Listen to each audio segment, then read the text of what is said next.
जितने भी स्टूडेंट्स हैं वो बैठ के सोचें, आरएएस के वाले भी, कि आरएएस के अलावा आप पटवार का पेपर दोगे ट्राई करने के लिए, पटवार का, पीएसआई का या कुछ भी। अबे अफसर बनने आए हो तो अफसर बनने की बात करो। और दो चीजें आप लोगों के लिए बहुत इंपॉर्टेंट है। क्या आप आरएएस से अगर सच में जेन्युइन कैंडिडेट आरएएस के हो तो आपको उसके बाद यूपीएससी के अलावा उससे नीचे की पोस्ट भाएगी नहीं, समझे? आरएएस, पीसीएस और यूपीएससी, समझे? तो मैं तो यही सजेस्ट करूंगा, अभी थोड़े दिन देख ले, क्योंकि आपको समझ में आ जाएगा कि हम क्या एफर्ट कर रहे हैं। तो आपका जो आरएएस वाला प्रोग्राम है, बात करके उसी को यूपीएससी में अपग्रेड करवाएं और प्रॉपरली डेडिकेशन के साथ यूपीएससी की तैयारी करें। क्या समझे? हाँ या ना? डेडिकेशन के साथ यूपीएससी की तैयारी करें, यूपीएससी और आरएएस दोनों। क्योंकि अभी जो एग्जाम है आरएएस, अच्छा एक बात और, कितनों को ऐसा लगता है कि आपके स्टेट में थोड़ी सी भर्ती घोटाला होता है? बाकी आपको नहीं लगता? तो हाथ क्यों नहीं खड़ा किया? मतलब ईमानदारी से हाथ खड़ा करके बताओ कि कितनों को लगता है कि राजस्थान में भर्ती घोटाला होता है? नहीं लगता?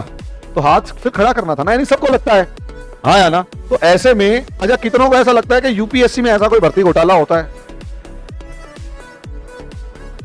होता है? कैसे होता है? खबर आई कोई?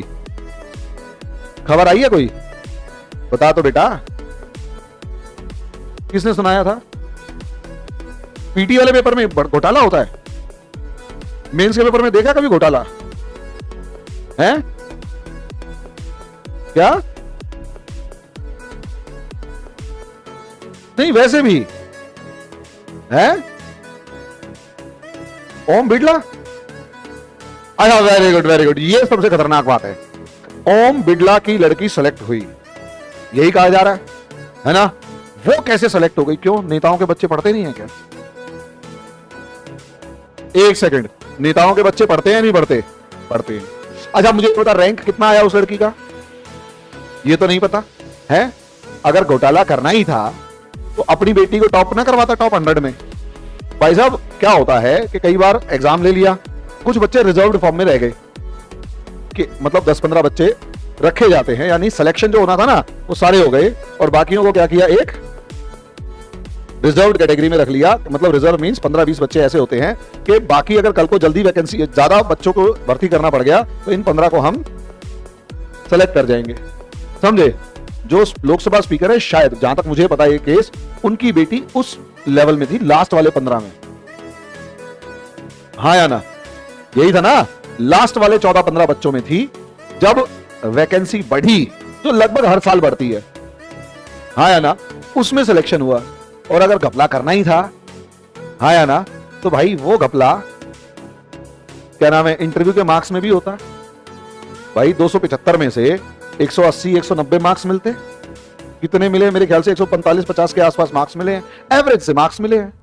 लास्ट मोमेंट तक नहीं पता था कि कौन है वो लड़की। जी, यहां तक कि शायद शुभ्रा रंजन की क्लास में बैठ के गई है वो मैडम की, तो शुभ्रा रंजन मैडम की क्लास में बैठ के वो पढ़ के गई है, उसकी क्लास के बच्चों को नहीं पता कि वो कौन है। क्या समझे? राजेंद्र नगर के रूम में शायद 2 या 3 साल से तैयारी कर रही थी। अब भैया 3 साल की तपस्या, आपके स्टेट में पता है क्या घपला होता है? आरएएस में कब घोटाला उसे कहते हैं। आप रिकॉर्ड उठाकर देखो ना, नाम किसी का नहीं ले सकते, और ये वाली क्लिप जानी चाहिए।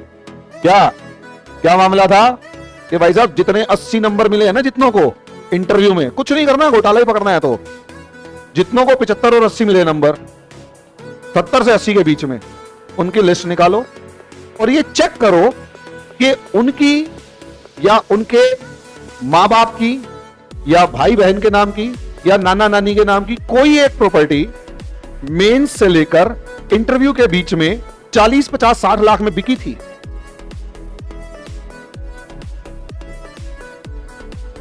देखो मैं किसी का नाम नहीं ले सकता, किसी का नाम नहीं, लेकिन मैं इतना जरूर कह रहा हूं कि जितने ये 80 नंबर वाले इंटरव्यू वाले हैं ना आरएएस के, 70 से 80 के बीच वाले, उनकी लिस्ट उठाकर चेक करो। और कुछ नहीं तो इंडिविजुअल लेवल पे ही किया जा सकता है कि कितने लड़के कितने सिलेक्टेड स्टूडेंट्स के प्लाट बिके हैं, और क्या उस प्लाट के बिकने के बाद, क्योंकि प्रॉपर्टी के बदले में प्रॉपर्टी ली जाए, रिजल्ट आने से पहले कोई नई प्रॉपर्टी ली गई है, आपको उत्तर मिलेगा नहीं। और घपला इसे कहते हैं। घपला समझ में आया? घोटाला इसे कहते हैं। नाम मुझे नहीं पता किसका क्या है, क्योंकि मैं तो यहां का हूं नहीं, लेकिन मैं इतना जानता हूं है।